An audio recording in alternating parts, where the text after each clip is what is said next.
You got it. And then once it's live here and we call the meeting to order, you can unmute yourself because they'll take roll. And then if you would, after that, just mute yourself. And if you wish to speak, just kind of raise your hand, thumbs up or whatever, and I'll recognize you, and then you can say what's on your mind. Mhm. No ladies yet. They always like to go to the end.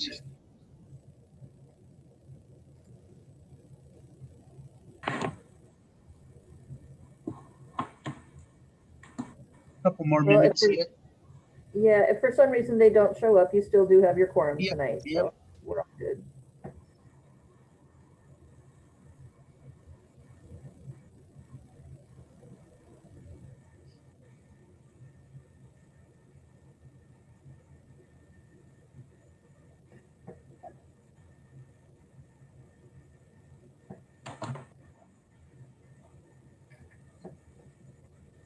Okay, we are live. Okay, great. Like I said, a few more minutes and we start at 6:30 Pacific time.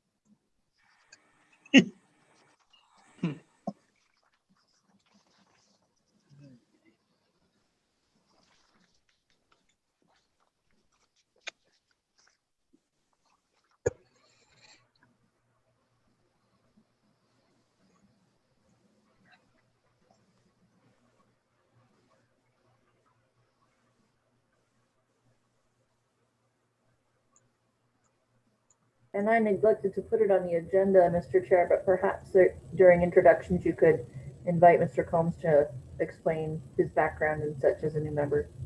Absolutely. Absolutely.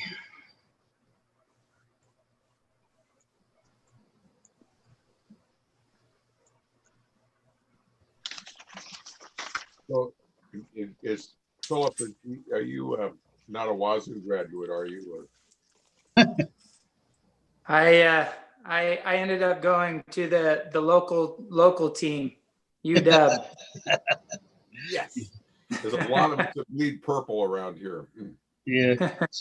Welcome, Miss Connie. Hi, how are you? Very fine. What's your partner? Well, she's not really feeling well. She had some kind of medical thing with her thumb today, and Okay. the medication is starting to cause some issues. So I ran home really fast. Oh, She won't be with us tonight. all right. I Well, think she welcome. mentioned something to Tiffany or Karen. Yep, but yep, we did. We received it. Yeah, great. Well, give her our best wishes. yes, I told her, I said, we'll go home and rest because we don't need a medicated person on the line. That's right. We are being live, so just to reiterate that. Exactly. Thank you. I see Mr. Bokey's joining us. Yes, he is. Yes. So we're gonna get started here if we could. So we're Hello, gonna call. Phil. Okay. Hello. Oh, Okay, Nice to so we're going to get the Planning Commission this February 3rd, 2021. We'll call the meeting to order if we could. And I guess Miss Tiffany is going to be calling roll. Well, you have to unmute yourself. There. Sorry, thank you, Mr. Chair. Ms. Coleman Lackady, Present. Mr. Daniels, Here. Mr. Combs, present. Mr. Guerrero, Here. Mr. Wagaman, Present. Mr. Pearson, Here. and Ms. Hudson Eccles is excused. Thank you, Mr. Chair. Great. Thank you so much. Before us, we have the minutes of January 6, 2021. I'm looking for a motion. I'll make a motion. We accept the minutes as written. Mr. Wagaman made a motion to accept. Do I have a second? Second. Oh, sorry, Ryan can second. Either way. Mr. Pearson, thank you. He took a second. So any changes, omissions? Hearing or seeing none at this time. All those in favor by saying aye. Aye. Aye. Opposed? Hearing none. The February 6, 2021 minutes approved as written. So at this time, though, I'm going to give an opportunity for our newest commissioner, Mr. Philip Combs, to give us a brief little synopsis and history about himself, and we welcome him aboard the Lakewood Planning Commission. So, Mr. Combs. Thank you, Chairman. Pleasure to be here and nice to get a chance to serve with you all.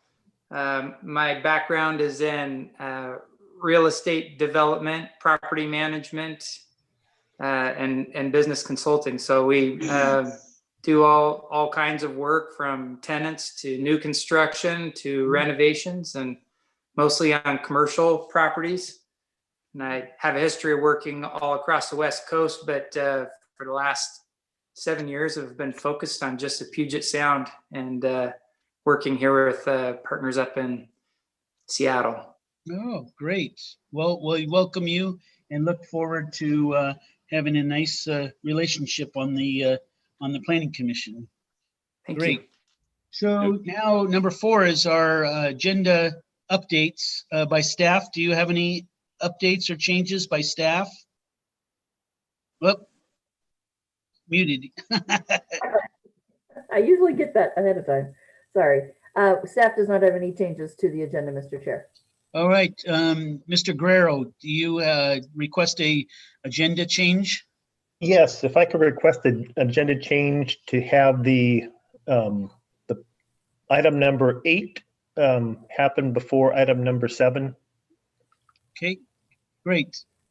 We will make that change to the agenda. New business will be prior to number 7, which is we're going to be talking about the Lakewood Station District Sub-Area Plan. So with those changes, thank you.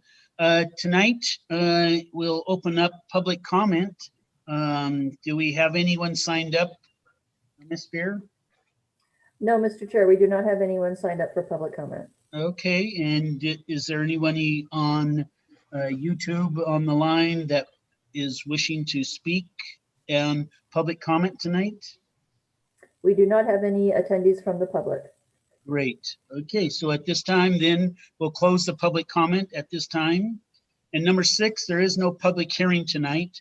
So we're going to go to number 8, new business. And Mr. Guerrero is requesting to share a short little presentation. So Mr. Guerrero, take it away. Thank you. Did I say it was short? Well, I'm kidding. Hopefully it will be short. So, Ms. Spear, is there a way that I can share my my computer screen with you? I think. So I see it. It says share screen. So I'll go ahead and push on it and see if that does it. If you're able to see that green share There. screen, there you go. It's working. You got it. You see that my Yep. graphic there says parking in Lakewood. Great, thank you. So, so Philip, I don't always prepare these presentations. In fact, I've been on the committee for I think since its inception, and this is my first time. So, but I thought it was important to have a little more robust discussion about parking specifically. So just to give, well, most of you know me, and I think Philip, you know me too. I believe we worked on a project together. Yep. So I'm an architect in Lakewood. Have my business here for the last almost 30 years, and of course, as an architect, I deal with parking all the time on projects, and I have some concern just in general with the way zoning handles parking, and so I prepared a slideshow. It's each of these elements within the slideshow has a lot more background information. So I'll go through this fairly quickly, but if anyone has any questions, you can either stop me or we'll come back to it and we can certainly talk about the ideas in more depth. But so basically the discussion is on parking in Lakewood. We'll look at the future of car use and parking, the cost of vehicle ownership, the proliferation of parking in the environment, the cost of building parking lots, parking policy in other cities, high transit residential parking, and what should Lakewood do? So this first slide, this is kind of questioning what's going to happen with cars in the future. So I'll have a short video here and then I'll talk just a little bit about this.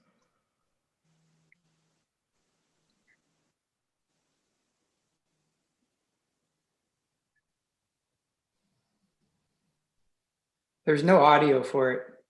Oh, sorry about that. So basically, these two people got into a car. Basically the car is telling them there's no driver up front. We're going to take you to your destination now. And this is an actual company. So it's a company called Waymo that's operating. Currently, this program is operating in Phoenix. So in Phoenix, you can get in a driverless car and it will take you where you want to go. The fees are something like what Uber charges, but it's unclear to me exactly where they are now. But it is a pilot project. But the intent is that driverless cars are coming, and they're actually it's working.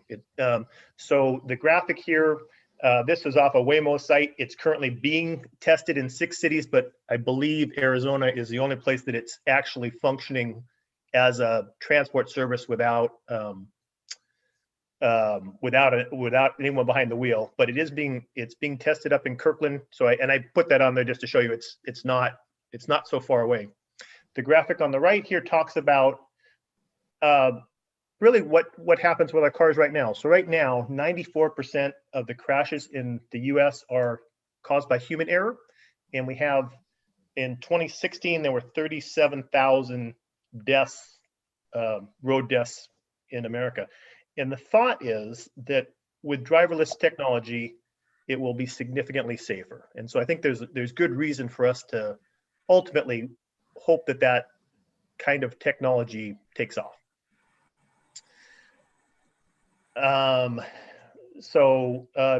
Do we need all that parking? So with the idea that an AV stands for autonomous vehicle, so I'm just going to read this middle paragraph here.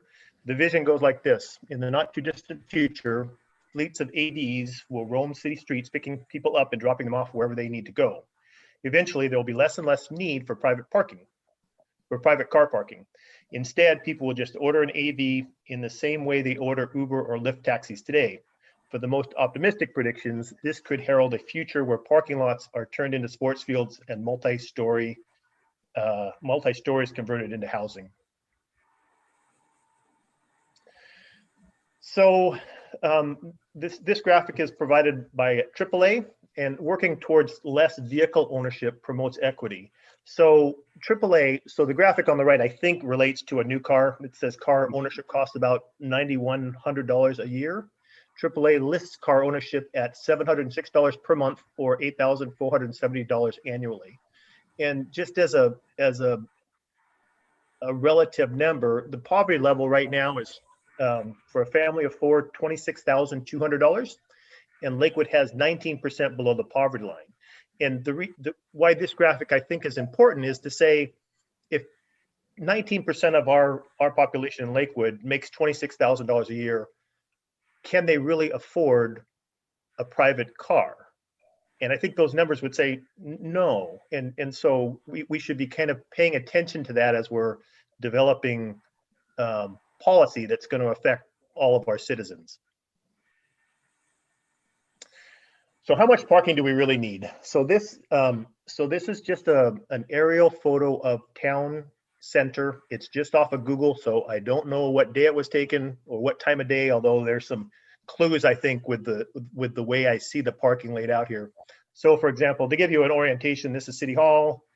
This is Safeway. Can you guys see my cursor? I'm not sure if that's showing up. Yep. Okay. So you can see the Safeway parking lot. If we zoomed in on it, which I don't think I can do, is probably 2/3 full. The city parking lot might be 2/3 full. But you can see swaths of area where there's just very little parking happening.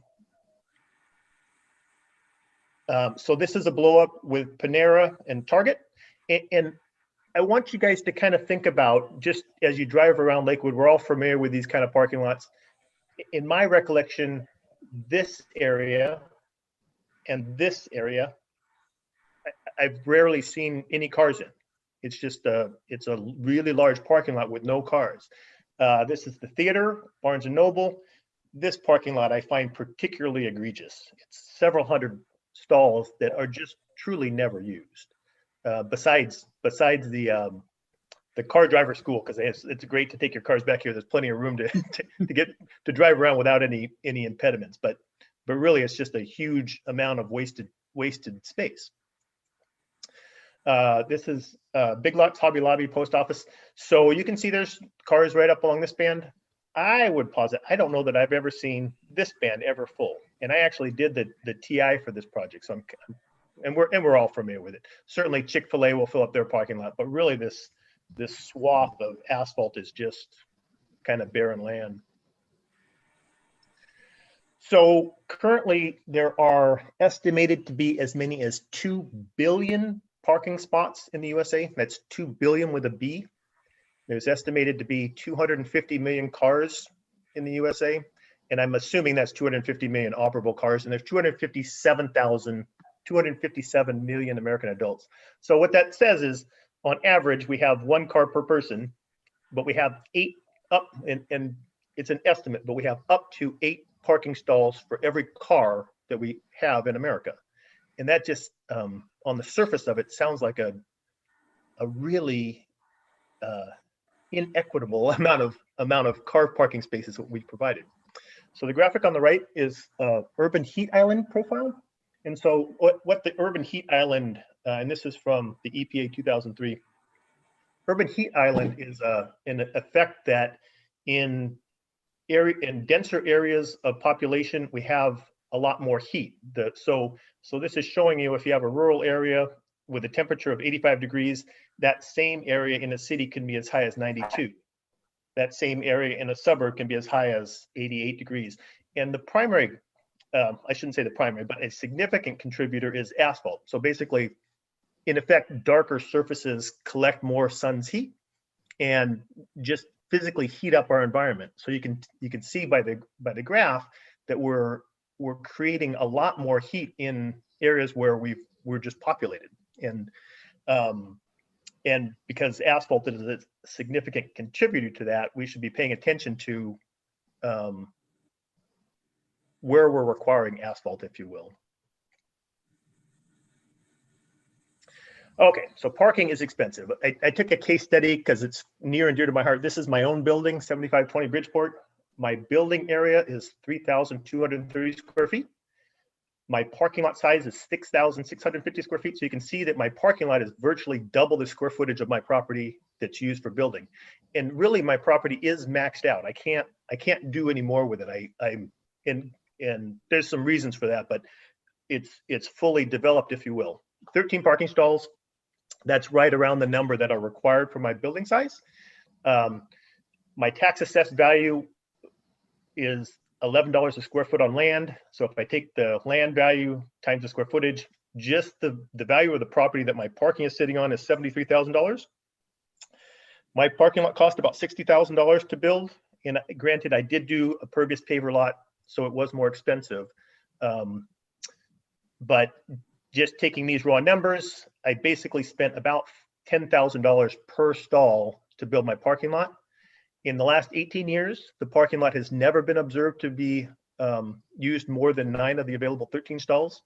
So effectively, I built 4 more stalls than I've ever used on the busiest times.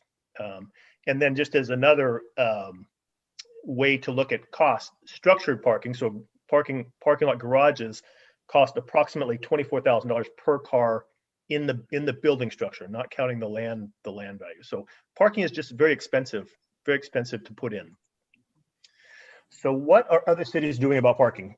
I'll try to go through this quickly. So there's several cities that have reduced or eliminated parking spaces for major developments. New York and Chicago eliminated parking requirements for low income and affordable senior housing developments that are within a half-mile of mass transit. Several cities eliminated parking minimums in downtown districts. And I actually was just trying to look up Tacoma and Seattle because I think they both did that. I got to Tacoma. Tacoma did do that. The downtown core does not require parking. Buffalo, New York, and Berkeley, California recently eliminated all minimum parking requirements. Closer to home, Bellingham, Olympia, Yakima, Kennewick, Beaverton, Oregon have all had parking minimums completely eliminated in at least one area of the city. San Francisco recently proposed the adjacent phase change from current driving parking model. I know this is kind of hard to see, but basically they're starting with, this is more or less their current typical street section, and they're showing how they could work through phases to get to what they're calling a CCAV model. So I'll go to the next slide that just shows you the beginning and the end of that phase sequence. The beginning being, this is what a typical street looks like, 2 lanes in both directions, parking on either side. That apple represents a market, restaurant, parking, shopping, restaurant parking. Ultimately, they're saying, well, if we can get to, and CCAV stands for Shared Electric Connected Automated Vehicles. If you can get to that model, you can capture so much area of the city that's really dedicated to cars and parking, right? So you get rid of the parking there, you can put in a park. You get rid of the parking here, you can put in affordable housing. Your streetscape, you have much more potential to decrease the amount of impact the car has. And so I thought it was kind of a fun graphic to say there is potential to really move in that direction. Okay, so I apologize for this graphic at the right. I know it's blurry. I couldn't get it to clean up any higher, but this is a statistic from the ITE, stands for something traffic engineers, Institute of Traffic Engineers, I think it is. And this was from 2013. So in high traffic access areas, parking is provided at 1.01 parking stalls per residential unit, but utilization is 0.64 vehicles per residential unit. So what that is this is showing a graph saying in low transit areas, the light blue is how many parking stalls were provided, and the dark blue is how many parking stalls were really used. And so when we go to high traffic access, the amount of parking that was provided was 1.01 stalls per residential unit, but the amount that was used was 0.64 stalls per residential unit. And as an example, the current stadium district that we're going to talk about next is proposed to have 1.25 parking stalls per residential unit. Based on the above chart, this is almost double what we would expect to be utilized without even considering future innovations that may further reduce need. 3 more slides. Thanks for hanging with me on this. So what should Lakewood do about parking? So the graphic at the right is actually an overlay of the city, and basically the district, the Station District comes across here, and then comes up in here. But basically those red circles represent a half-mile radius around the train station and around the park and ride. So effectively, the whole district is within a half mile of the transit stations. So that's what I say here. The entire station district is within a half mile of transit hubs.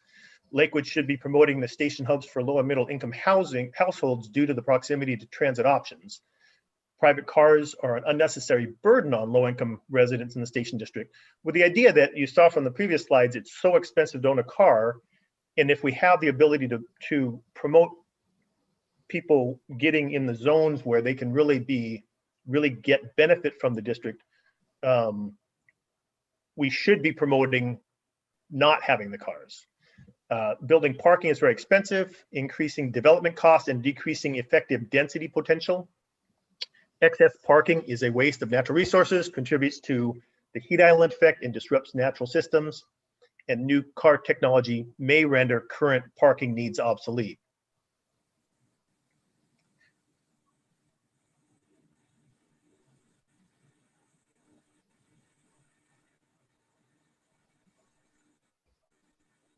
So that's the end of my presentation, but there were a lot of things in there that there's just a lot of kind of background information on, and I'm happy to answer any questions you guys have or discuss how that really applies to Lakewood.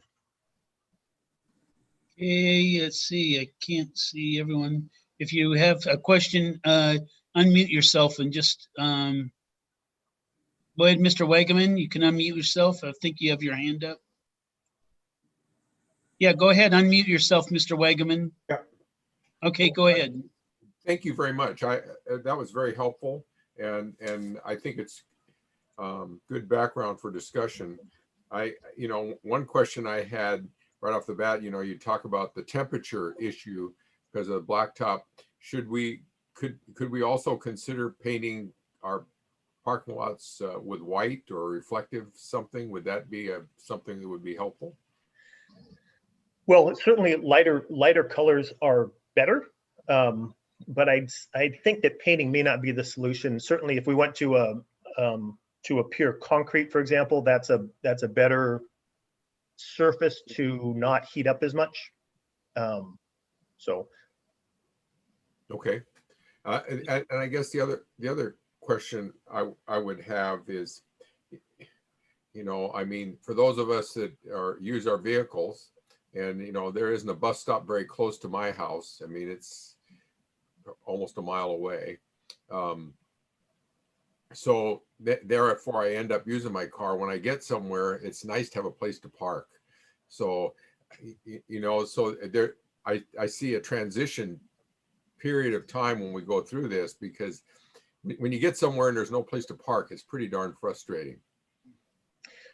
Right. And what I would say to that is, so the way the code works now is it has minimums and maximums.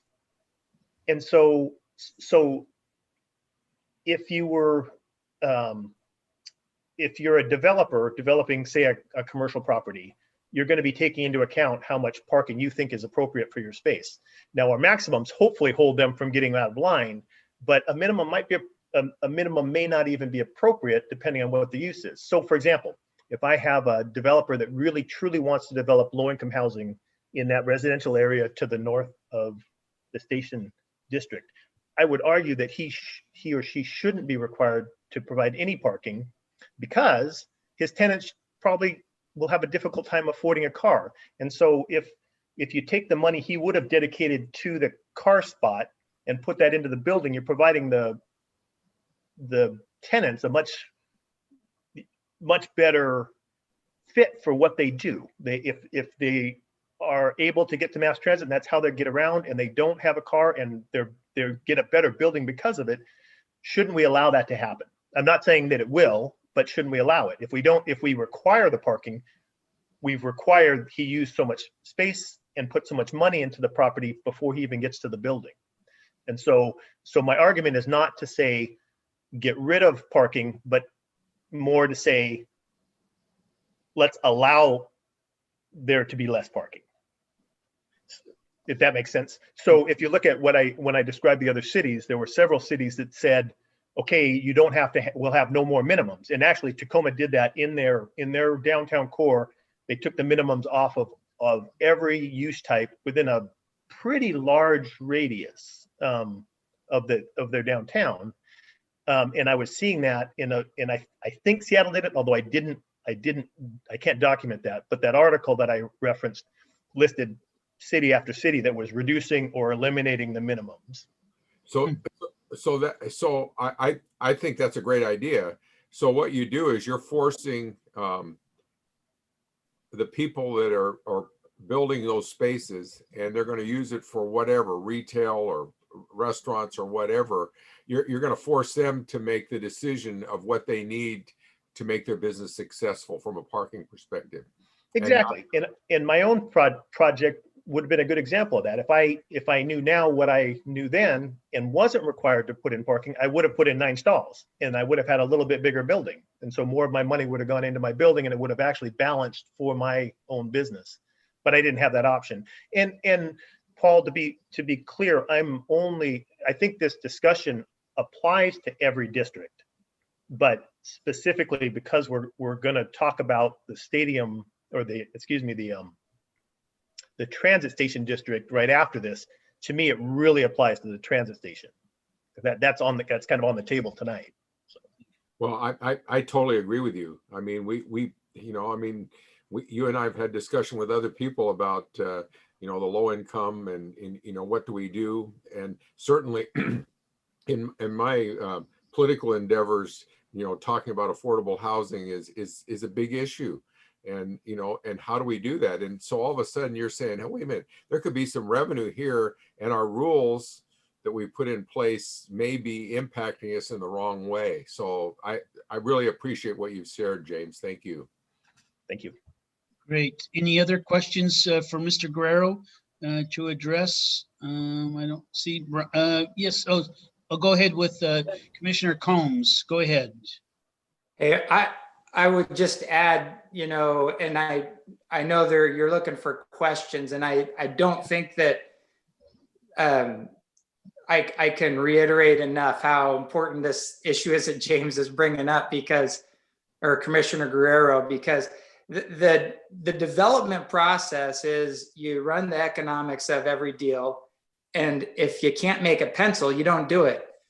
And it's really difficult to get a market rate developer to come into an area, or an affordable housing developer to come into an area and want to put down the kind of money that's required when a lot of it's going to go into housing.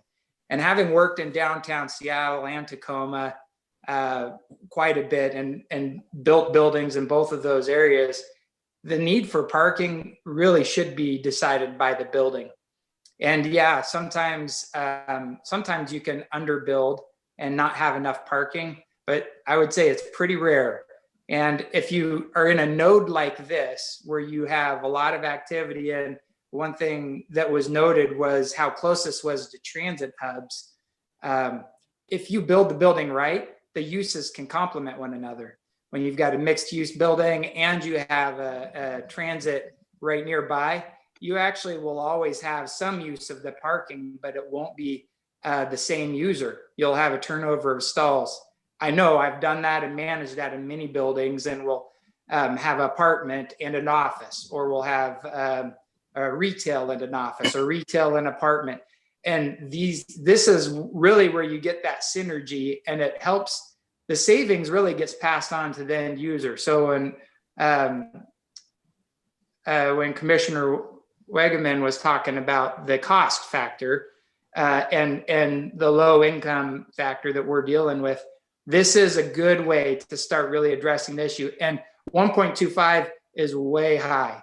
I didn't come in to tell everybody, hey, we need to make a change, but since you teed it up, I think it's a really good opportunity. And this might be a great pilot to do it on. That being said, I don't know that it's worth holding up the show on approval of this with Ed, but I do think that it's worth consideration, and maybe it's something that can be approved with something where it goes on later and gets approved to be reviewed or redacted or modified at a future point.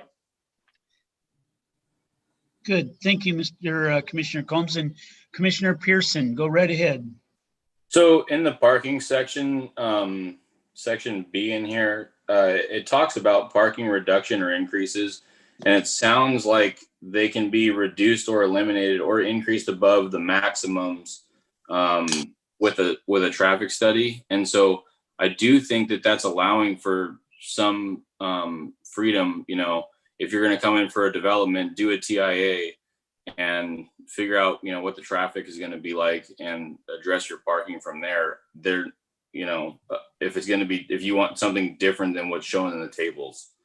So I think that I guess how I would look at that is that the tables would, allow you to put in X amount of parking stalls per 1,000 square feet, depending on what the land use is. But if you did a traffic study, it seemed, that said something different than that, then it seems like it would allow for less or more depending on what the traffic conditions are, which I think that's great. I think that that's how it should be. You should have a baseline, that maybe doesn't necessarily require a traffic study. And then if you want to do something different, go get a traffic study and come to the table with something that shows otherwise.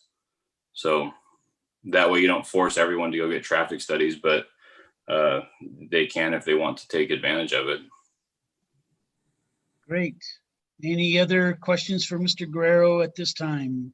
Seeing none at this time. Oh, yes, Mr. Combs, go ahead. I just had a question. It sounds like there is a traffic study required if there's no minimum. Ryan, you were reading from that section B. I don't have it in front of me. Didn't see it. I didn't see what the TIA requirement was. Typically you have, 25 peak hour trips or something before traffic studies required, but I don't know what it is in here. Maybe okay. Tiffany or Dave can. We'll actually be talking about that shortly, Mr. Pearson and Mr. Scheer. Okay. Okay, great. Okay, so no other questions. Thank you, Mr. Commissioner Guerrero. Thank you for that presentation. Very helpful, enlightened. You know, like I say, some of us do this for a living, some of us do it for fun. But I've driven around Lakewood and there's a lot of empty spaces, no question about it. And my six kids all started driving in those empty parking lots, you know, so no obstacles. Very good. Okay, so then we're going to move to our next agenda. And sorry, just 1 minute. So now we're going to move to number 7, the unfinished business of the Lakewood Station District Sub-Area Plan and Hybrid Form-Based Code Update. Mrs. Spear. Thank you, Mr. Chair. So with me again tonight is Lisa Greeter. She is our consultant with Burt Consulting, which has assisted us throughout the development of the sub-area plan and planned action and also development code. And part of what we're going to be doing is responding to questions that were raised in your January 20th meeting, which tie into as well the discussion this evening regarding parking. So I'm going to start this PowerPoint in just a second, but I'll ask Lisa to give me a hand and turn it over to her when the time comes within that presentation. Great. So here we are this evening. Just once more, this is the city's full zoning map, and you'll see right here in that dark hatched mark is the sub-area plan that we're talking about. So as Mr. Guerrero was talking about a little while ago, it goes north along Bridgeport to 108th over and then follows South Tacoma way for just, oops, sorry. Mouse is too sensitive. Up to the 512 Park and Ride and then access to I-5 and then back down along parallel to the I-5 border. This includes a number of different zones that are both transit-oriented commercial, commercial 2, neighborhood commercial, and then there's some public institutional, and the brown is the multifamily 3 area of the city. So right here, I'm going to actually turn over to Lisa. There's a couple of slides here in relation to January 20th conversation. So Lisa, if you wouldn't mind. Sure. This slide is showing the Occidental Street area in the sub-area plan. There's a green line on one of the maps that this could be, that right of way could be an open space. And I think it was Commissioner Guerrero who asked for more information on that. So that red line is showing you Occidental Street. And then I think this slide is showing what it looks like. And it seems like it's a really wide right of way, already has some trees and grass. And I think the idea would be to turn this into a pedestrian oriented area that could be used for either, access to the private properties, but also turned into a multi-purpose open space for the area. Thanks, Lisa. So there's also a few more here which relate to discussions both on January 20th and tonight. And it's no secret, this has happened throughout the public outreach and during the discussions at the Planning Commission public hearing and since. There's been a lot of conversation about parking and street design in this area for a number of reasons. But as you'll see here, and I'll turn it back to Lisa in just a second, it's been kind of weighing a couple of different public policies, which is dealing with the risk of displacement of people who currently live in this sub-area and are at the lowest end of the economic bracket, especially within the city of Lakewood and Puget Sound, coupled against the interest by economic developers and hopefully people engaging with the Lakewood Landing project. And what they are suggesting is needed parking ratios for that big project, which will ultimately be a multi-phase mixed use project, coupled with some of what you just heard from Commissioner Guerrero, which is what are the changing economies, changing uses of different types of transportation, be it single occupancy vehicles, transit, or walking and biking. So there's a lot of different things that have folded into what you're now seeing as part of this draft plan. And so I'm going to turn it back to Lisa to walk you through this information here. Thanks, Tiffany. So Tiffany mentioned we did hear quite a number of voices. And so some were supportive of reducing parking standards and proximity to the station, and others, and I would agree, I think it was partly Lakewood Landing, but others who weighed in said it's going to be some time. And even if people don't drive for work, they drive for other family errands or recreation. And so it'll be a slower transition time. And so they suggested not underparking the area. So that kind of factored into some of the proposals for street sections. It's kind of like the sections that Commissioner Guerrero showed from San Francisco, where they're trying to get from wall-to-wall car use of a right-of-way to more multimodal and greening up the area. So the street sections focus on adding bike lanes and enhancing the pedestrian environment and streetscape, and they do not show, the residential standards do not show parking on street. And we did make some adjustments to the proposed parking standards that are less than the citywide standards for parking, and they're a little higher than downtown in some respects. But we'll go over that on the next slide and talk about what's in the table and then the process to request something less. And then I would just touch base on the transition over time.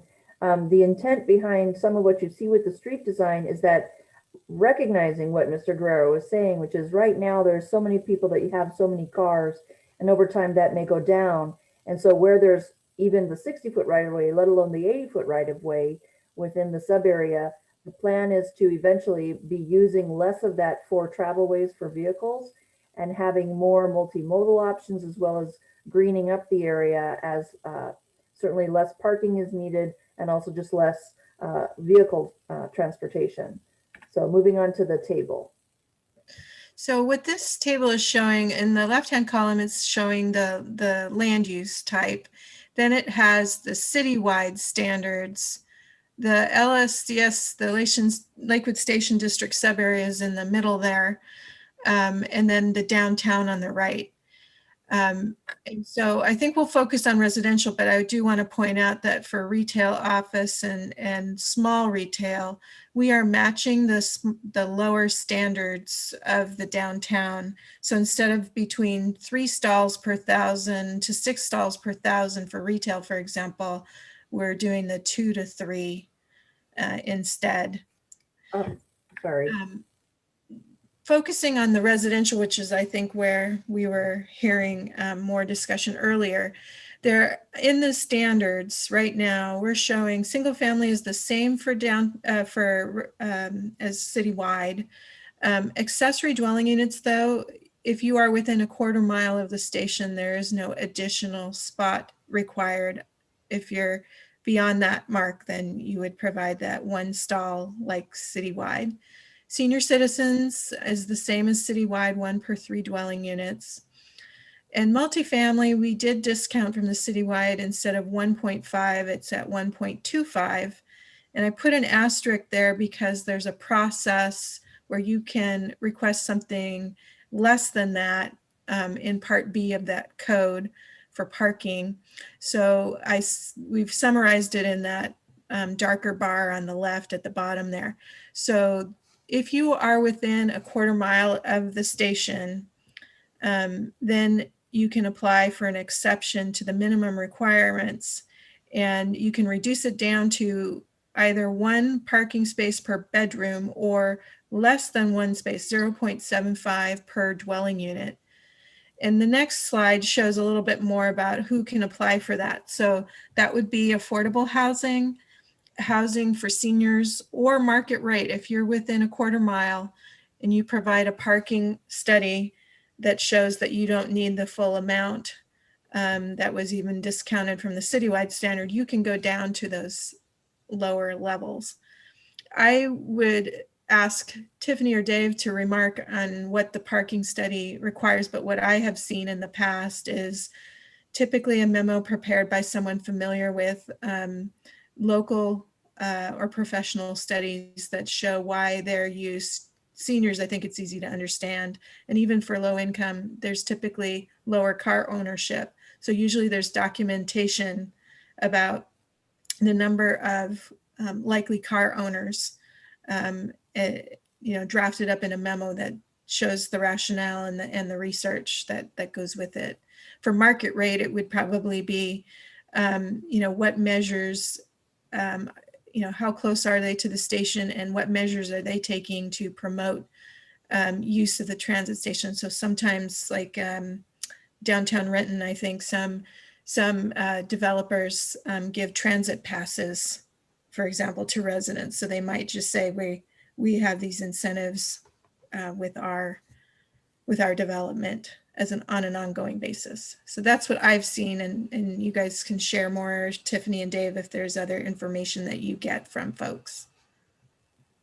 And I would just ask if Mr. Buer has anything to say there. Lisa pretty much covered most of the information as far as the parking study. It usually is prepared by a professional planner, can be prepared by an architect or an engineer. The other aspect to that is sometimes we reference the International Transportation Parking Study to take a look at what studies have been done for other areas in other parts of the country or in the region.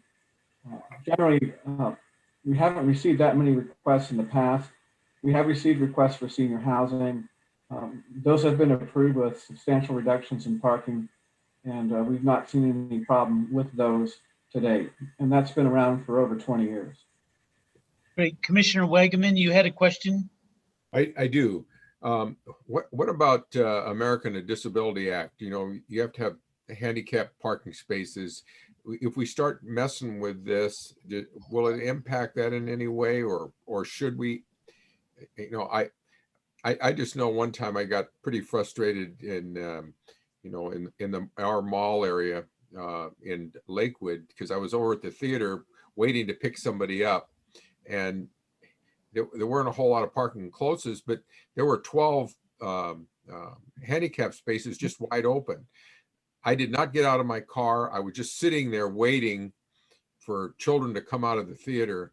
And the security guy, really hassled the heck out of me. And I'm going, does this even make sense? I mean, I said, if somebody that needs this space needs it, I'll be happy to move. But there were empty spaces on either side of me, and I was just sitting there. So could there be some kind of reasonableness when we put those in, or will it be affected if we make changes? May I try to address that question? Yes, if that's all right? Yes, Mr. Buer. Really, it's not the ADA per se, it's actually the Washington State accessibility requirements. If you are providing parking, based upon the number of parking spaces that you are installing, you are required to meet a certain standard for parking stalls. If there is reduction or no parking, then there is no requirement to provide for accessibility. However, the accessibility standard stays in place for all sidewalk, curb, and gutter requirements adjacent or in the right-of-way and within the building itself. So if you're reducing the parking, you're basically in some respects going to be reducing the total number of accessibility parking spaces potentially within the district area. It's not an uncommon problem, and that will be something that will be addressed a little bit more in detail with the building official upon a permit being submitted for review. In many ways, it's under his purview as far as the specific minimum requirements for parking. But generally, if you're reducing parking, you're also reducing your accessibility requirements. Great. Any other questions in regard? So nothing on this. Go right ahead, either Ms. Spear or Lisa, if you continue on. Wait, I had a question. Oh, wait, I didn't, sorry, Ryan, I don't see you here, sorry, on my screen. Okay, Commissioner Pearson, sorry. So in these areas, are we anticipating more like high density housing taking advantage of these lower parking standards, or I mean duplex, threeplex, fourplex? What You know, I guess I could see kind of different levels for each of them. If you have, you know, a 16 unit apartment complex, then it seems like 0.75 might, you know, be fine, or maybe even, you know, you could do less, but 0.75 for a duplex, it seems like you're still not really accomplishing anything, because you're still requiring, you know, you would round up, right? You would round up to 2 parking stalls. Is that how that would work? A 1.5 parking stall requirement for a duplex? I guess my thought is that for a duplex or a single family with a ADU, if, you know, if they could meet these low income household requirements, that putting, like, setting that to like 0.5 almost would be kind of nice, because then they could only need 1 stall maybe, instead of having to keep 2. So just to answer the density question, we're keeping the density in the zone pretty similar to what it is today, up to 54 units an acre, though some unit types, based on the form-based code, townhomes, you'd probably get more like 40 units an acre tops, typically for that style.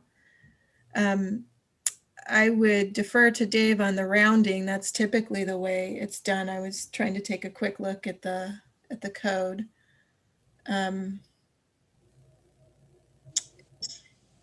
Mr. wants to talk, I would just say that under the current Title 18A, the citywide development code, if it's 0.5 or higher, it does round up. 0.5 or higher. Yeah. Okay. That- So that al- this James is, that also applies to density. yeah. Can you So repeat if you that? get 2.6 units, you're allowed 3. I'm not sure that a lot of cities do that, but we are trying to encourage more housing. The other piece that I would like to address with Mr. Pearson's question is, keep in mind that this area is somewhat in transition, and we're not going to see higher density overnight. And we recognize that, and you're going to be seeing different levels of transit activity over time. Yeah. So that's one reason why we built in this one section within the parking that allows for a parking study so that you can make adjustments. So we're trying to accommodate development as it occurs based upon the circumstances when that development comes in. Okay. Any other questions? Let's see, before we move on, don't see any. So go right ahead to either Lisa or Mrs. Spear. Thank you, Mr. Chair. So again, these are issues that have been discussed as part of the development of the plan. And as you see here on this page, you've got in 18C, which is the proposed development code for the sub area. The reduction in housing is considered for a couple of different factors. Where we sit tonight, though, in terms of action on the package, you have in your packet a proposed resolution 2021-01, which does recommend approval of both the plan and the hybrid form-based code. There are 4 exhibits to this resolution, one of which is the plan itself, one is the code, and then towards the end of the packet that you got for tonight, there's a very short list of amendments needed within Title 18A to show that this plan and new code chapter have been adopted. And then the last page of your packet identifies the fact that amendments will need to be made to the city's comprehensive plan to show again that these things have been adopted. These amendments in reference to the comprehensive plan are actually being rolled into what you're going to be talking about next as a planning commission once this issue is completed, which is the comprehensive plan cycle for the year. And there is an amendment specifically talking about the adoption of this package. So those amendments will come as part of the comp plan package, which will be in front of you in the near future. So just to let you know, and this was circulated to you a couple of days ago, we did receive on Monday the Department of Commerce letter, which is supportive of adoption of this plan and code. And I just pulled out a couple of excerpts from it. They are appreciative and supportive of the incentives to encourage development of multifamily housing. and also increasing densities near the station. And then again, here's flexibility in the parking requirements as a way to reduce development costs. The other two items that they covered in their letter was trying to address the potential displacement of current residents through preserving existing housing. So whether it be the use of tiny homes or not, there are those ongoing programs regarding the residential safety housing program. And there's also just a very explicit sensitivity to the need for affordable housing in this area included in the proposed plan and code. And then you also have this recognition by Commerce of the multimodal green streets, which are proposed within this sub area for a couple of reasons, to allow for pedestrian bicycle access within the area, access to the Lakewood station, and connectivity to the downtown are all encouraged by what's suggested within this sub area plan. So where this sits, this is all subject to change, of course, but the next steps would be if the Planning Commission were to proceed with action tonight, this would be moving over to the City Council beginning February 22nd. They, at this point, plan to have several study sessions as well as their public hearing. And then they will consider taking action in the April-May timeframe. Great. So as it stands, there's a proposed motion here if any commission members were wanting to pick it up, but I'll stop sharing and turn it back over to you, Mr. Chair. Oops. Great. Thank you so much. Any other questions or any other individuals, commissioners that would like to take a motion on the proposed amendments? Proposed. Chairman, can I ask a question? Yes, sir. Go ahead, Commissioner Combs. Hey, I was curious. I saw the residential modifications listed there. I noticed that the commercial, office, retail hadn't been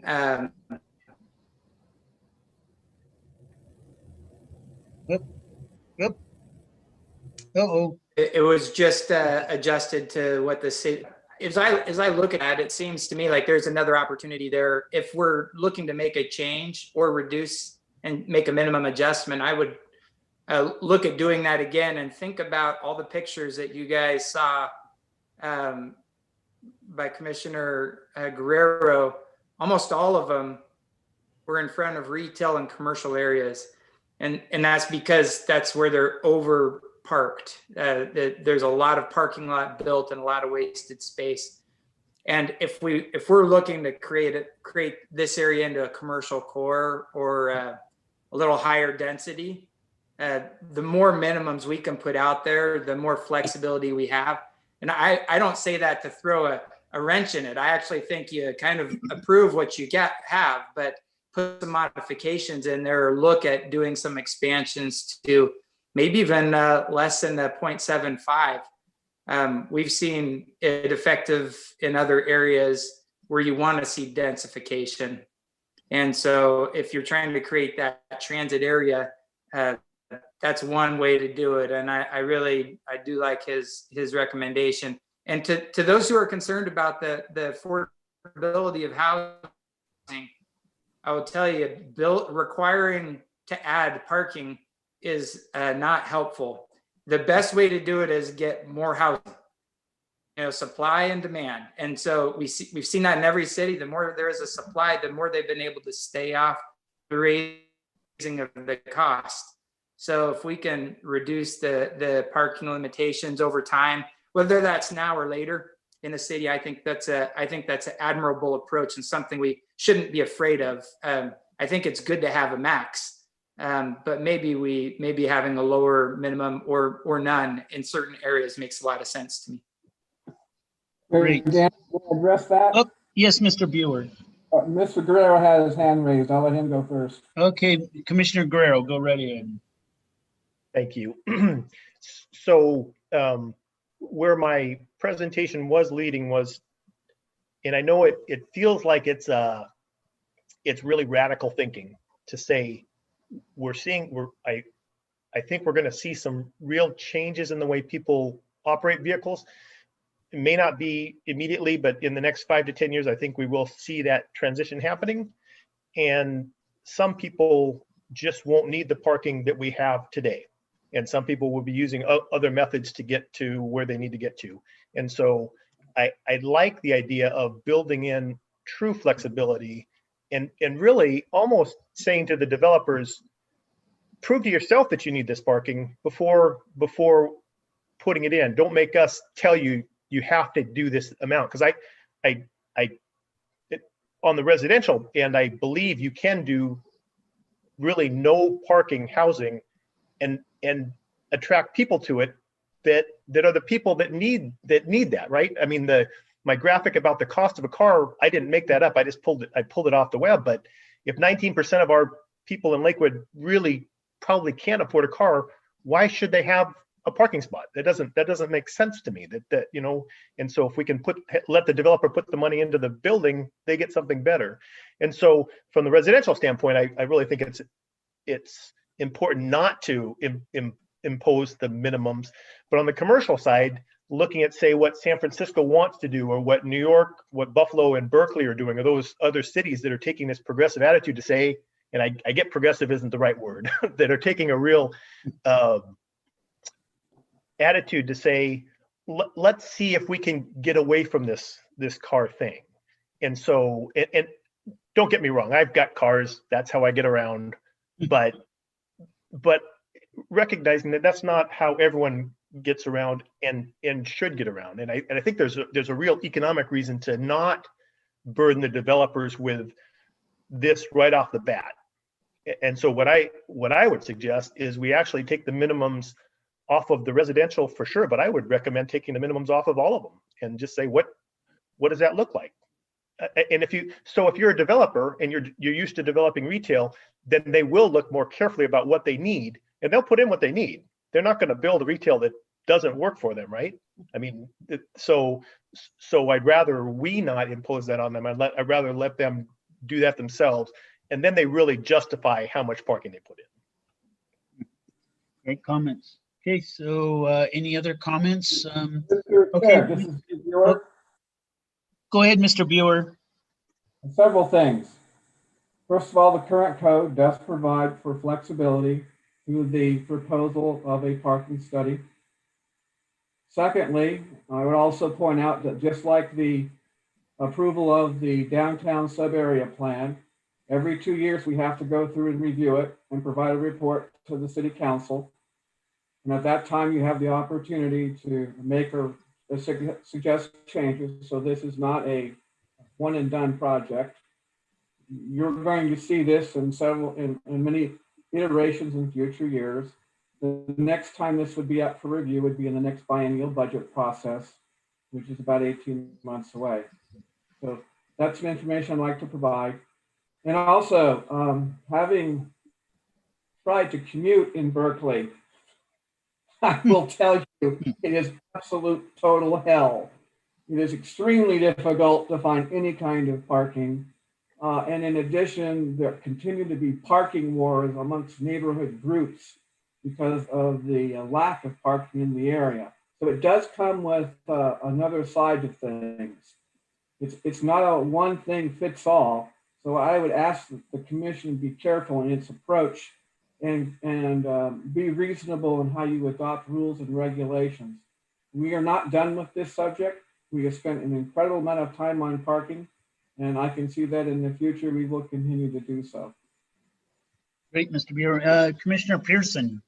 Yeah, I just I appreciate your slideshow earlier, James. I do have a different point on completely getting away from having any sort of minimum to start with in this area.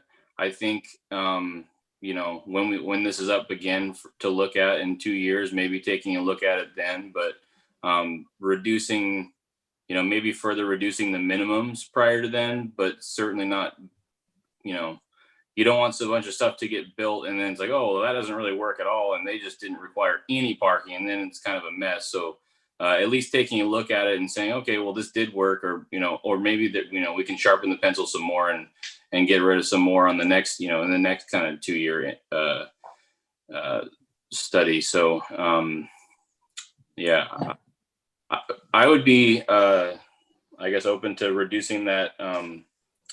What is it? The 0.75 space per unit to something, maybe the 0.5 or 0.6 to get that down a little bit lower even. But yeah, I'm not really, I'd be pretty opposed to reducing it to 0. So that's specifically for the affordable housing criteria there. Great. All right. So, Miss Connie Coleman Lackady, Commissioner Lackady, unmute yourself. So I was just, listening to all of this, and thank you, Commissioner Guerrero, for your presentation and stuff. But in the conversation, when we continually talk about affordable housing, and most of the citizens in this community do not know that the reason that affordable housing isn't really affordable is what I'm learning tonight is the cost to have all of that parking for people that may not need it. So when you talk about the Lakewood Station District, that is a low income area.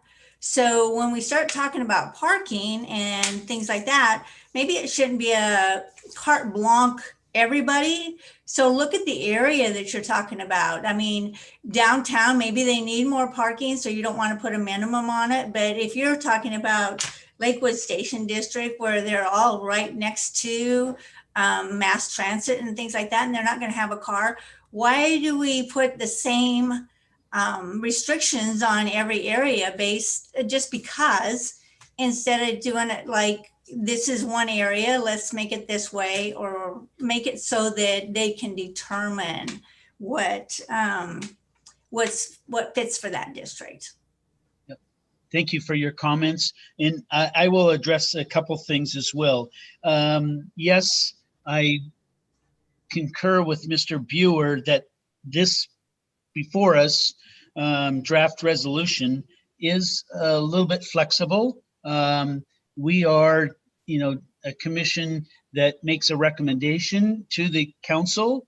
The council is going to be hearing this over and over and flush it out even more. They're willing at that time, they can make some changes.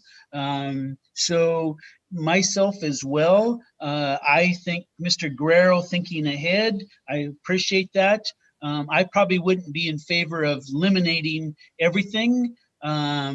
I think this does give a developer some flexibility now. And if they come in the next 18 months and say, I want to build this affordable housing project, but I just can't see going to the 0.75, hey, I can do the study, and hey, will you look at this? And it might work. So I think with those flexibilities in there. So that would be my kind of comments at this time.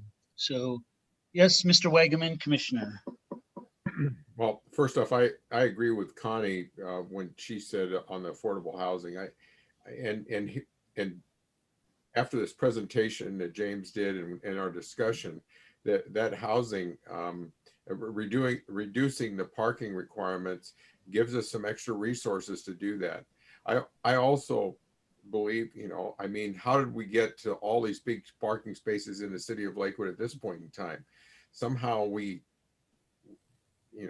put some good ideas together, but we ended up with all this surplus parking that's not being used other than for your driving school, Don, and and so for your children. So I think we need to get it down to the people that make the best decision.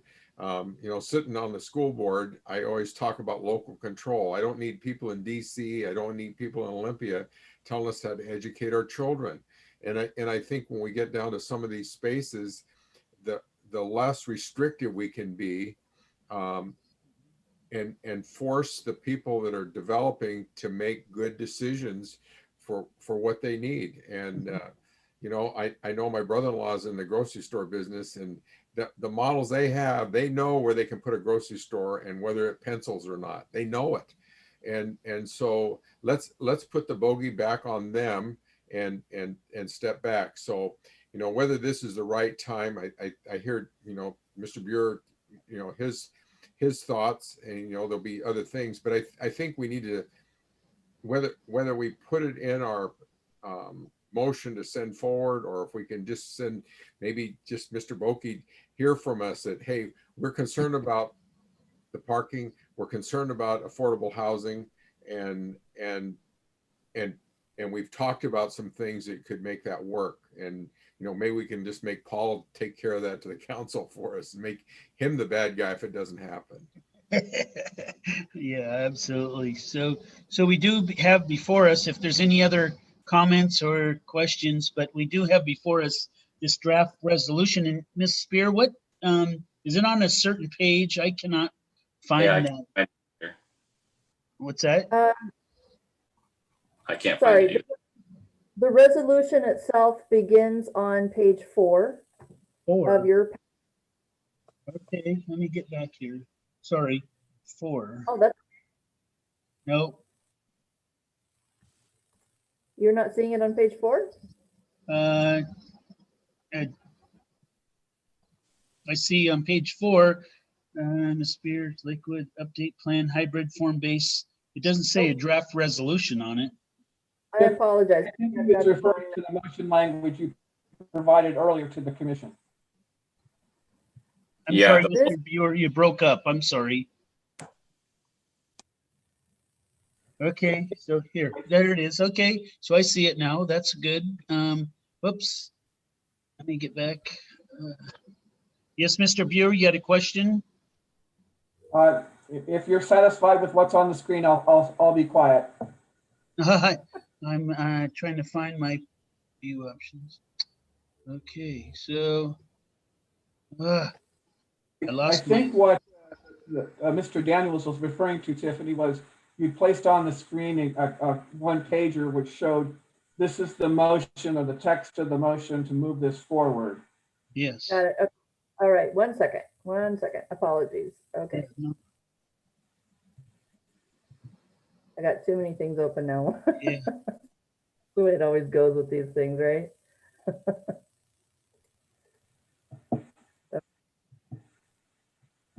Oh my goodness. There we are. Sorry. It's taking me too long. Let's see. I don't know what happened to my stuff.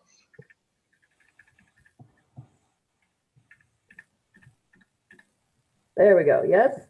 Yes. Yep. Okay. All right. Oh, I can't see anybody. So sorry, I'm having difficulties too. Okay, so let's see.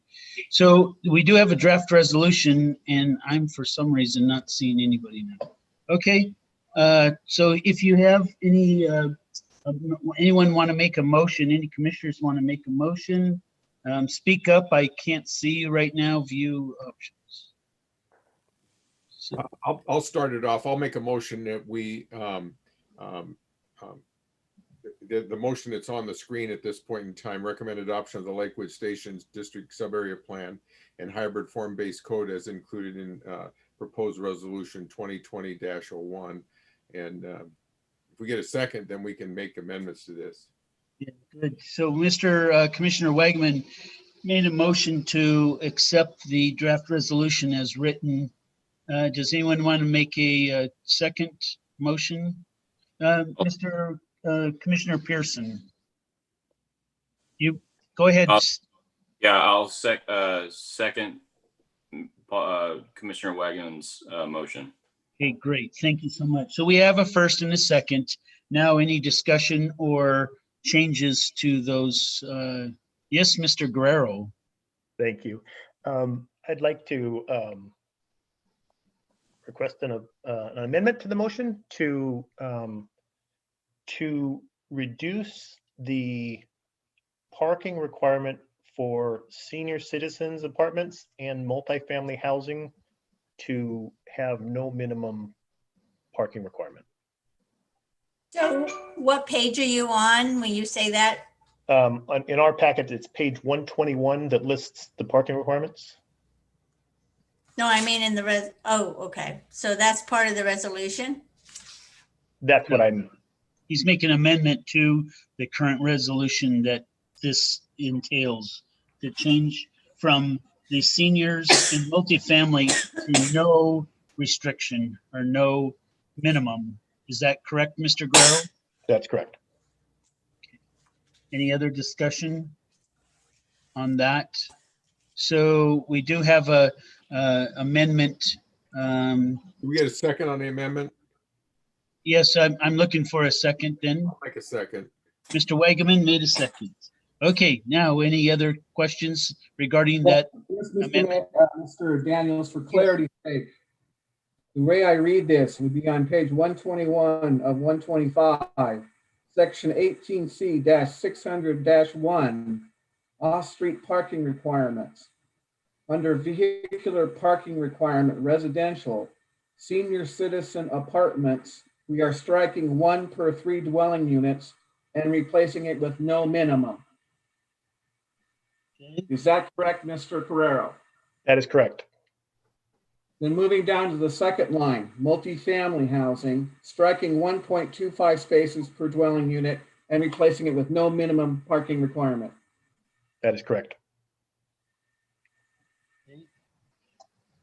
Thank you for the clarification, Mr. Buer. Any other discussion then on that? So we will go ahead then, if no other further discussion or comments at this time, we will then take a vote on Mr. Guerrero's the draft resolution to the sub-area Lakewood. Mr. Daniels, Yes, Daniels, this is Dave Buer again. yes, Mr. Buer. More of a procedural process. Okay, Okay. Don, can you yes, hear? Mr. Yeah, I can hear you. Go right ahead. Okay. Mr. Combs is a new member of the Planning Commission. If he proposes to take a vote on this evening, whether as a part of an amendment to this motion or the formal motion, he needs to declare that he has reviewed the record, all of the public comments, the written comments, et cetera, the staff reports before taking any action. If he chooses not to and not vote, that's up to him. But I want to be clear that we not get ourselves in any problems later. So please excuse me if this comes across as a little bit more terse than it needs to be, but I do need to bring it up. Absolutely. Mr. Combs, Commissioner Combs, you want to address that? No, I have reviewed the documents, but I haven't gone through everything for the last couple of years. So I'll be abstaining. Okay, great. Thank you. Thank you for the clarification, Mr. Buer. So there again, we have a first and a second on the draft resolution. We have a first and second into Mr. Guerrero's recommendation with the amendments as discussed. So now we can take a vote. If Ms. Spear, would you like to call roll for the vote? Certainly. Oh, Mr. Pearson, excuse me, I'm sorry. Are we Commissioner Pearson. Are we voting on James' amendment or the packet as an entirety with his amendment? So we were going to vote first on the, I believe the procedure is vote on the package first and then on his resolution, Okay. his amendment. Is that correct, Mr. Buer? You have to vote on the amendment first. And Yes. if the amendment passes, then we come back and vote on the package. Okay, great. So we're going to vote on the Mr. Guerrero's amendments first. But Ms. Connie? Well, you can also ask the maker of the motion if he agrees to the amendment and we just vote on the amendment. I think that's a process also. Tiffany? I'll step in as a legal parliamentarian, as an attorney. Thank you. Yes, you can vote on the amendment, and if that passes, then you would go back to the original motion and say approve as amended. Or we can Actually, that's the only way to do it. Let's Yeah. just do it that way. Okay, thank you. So we are taking a vote now On on the- the, On Go the ahead. amendments, exclusively, just the amendment to 18C 600. the amendment. Correct. Okay. So now can you call roll? Absolutely. Ms. Coleman Lackady, Aye. Mr. Pearson, No. Mr. Guerrero. Aye. I'm sorry, I think it's changing. Mr. Pearson, you already said no, sorry. Mr. Combs, Abstain. Mr. Wagaman, Aye. and Mr. Daniels. Aye. So with one abstention and one vote no, the motion passes. Great. And now we take a vote on the amendment overall with the, is that correct? Mr. Wagaman? I'm considering a possible additional amendment, is the whole affordable housing thing. But because we've taken action on the parking, which should give developers opportunity to work on the affordable housing, I'm torn whether it's the right thing or wrong thing to do at this point in time. If Mr. Boki heads back to council and says, "Hey, this was our thinking as a commission," that would probably be good enough at this point in time. Or should we do should I make an amendment or a motion to an amend to do something to make sure we pay attention to affordable housing? Mrs. Spear? Thank you, Mr. Chair. Mr. Wagman, I think perhaps what we could do is just incorporate into the findings of fact, which go forward to council, the concern that displacement gets avoided as much as possible and housing affordability maintains a high priority in this area. Rather than amending the plan, just incorporating that into the resolution itself as a new finding of fact should get you where you want to go. Is that acceptable? That's acceptable to me. Mr. Buer? Also, too, coming up this month, the Planning Commission will review the annual housing report for the city of Lakewood. Yeah. There'll be a very broad discussion on housing affordability, COVID-19, and a variety of other subjects. Great. Okay, so then just a clarification, Ms. Spear, then we go back to the overall, we took a vote on the amendment. So now we're going to go back to the draft resolution and overall to take a vote, correct? Correct. And Okay. so what I would suggest as the motion now would be to approve proposed resolution 2021-01 as amended, and also to incorporate a new finding of fact reflecting the Planning Commission's concern of housing affordability in the sub-area. Okay, so anyone want to make, You want me to make that motion? I'll make that motion as Ms. Spear stated. thank you, Commissioner Wagaman. We have a second. I'll second. Mr. Guerrero second. Any other discussions? No discussion, and we'll go call for a vote. All right. Mr. Pearson, Yes. Ms. Coleman Lackady, Aye.